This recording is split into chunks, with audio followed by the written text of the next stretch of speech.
Car ಚಾಲಕ Lenin Nithyananda ವಿರುದ್ಧ ಕಿಡಿಕಾರಿದ್ದಾರೆ. ಬೆಂಗಳೂರಿನ ಪ್ರೆಸ್ ಕ್ಲಬ್ನಲ್ಲಿ ಸುದ್ದಿಗೋಷ್ಠಿ ನಡೆಸಿದ ಲೆನಿನ್, ನಿತ್ಯಾನಂದ ಎಲ್ಲ ಅಕ್ರಮದ ಬಗ್ಗೆಯೂ ನನ್ನ ಬಳಿ ಸಾಕ್ಷ್ಯಗಳಿವೆ ಎಂದಿದ್ದಾರೆ. ಇದೇ ವೇಳೆ ಲೆನಿನ್ ಬೆಂಬಲಕ್ಕೆ ಸ್ಪಂದನ ಮಹಿಳಾ ಸಂಘಟನೆ ನಿಂತಿದೆ. ಕೆಲ ಪ್ರಶ್ನೆಗಳಿಗೆ ನಿತ್ಯಾನಂದ ಸರಿಯಾದ ಉತ್ತರ ನೀಡಬೇಕು, ಆಗಲೇ ಸತ್ಯ ಹೊರಬರುತ್ತೆ ಎಂದು ಸ್ಪಂದನ ಮಹಿಳಾ ಸಂಘಟನೆ ಪ್ರಧಾನ ಕಾರ್ಯದರ್ಶಿ ವೀಣಾ ತಿಳಿಸಿದ್ದಾರೆ.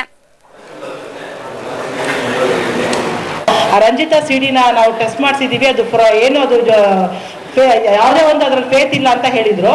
ಬಟ್ ಈಗ ರೀಸೆಂಟ್ ಆಗಿ 15ನೇ ತಾರೀಕು ಜೂನಲ್ಲ, ಅದು 15 ಜೂನಲ್ಲಿ ಅಮೆರಿಕಾ ಲ್ಯಾಬ್ನಲ್ಲೇನೆ ನಾವು ಒಂದು ಸಿಡಿ ಕಳಿಸಿ ಅದು ಯಾವುದೇ ಒಂದು ಅದರಲ್ಲಿ ಯಾವುದೇ ಒಂದಿಲ್ಲ, ಅದು ಪೂರ್ತಿ ಅಸಲಿ ಅಂತ ಡಿಕ್ಲೇರ್ ಆಗಿದೆ.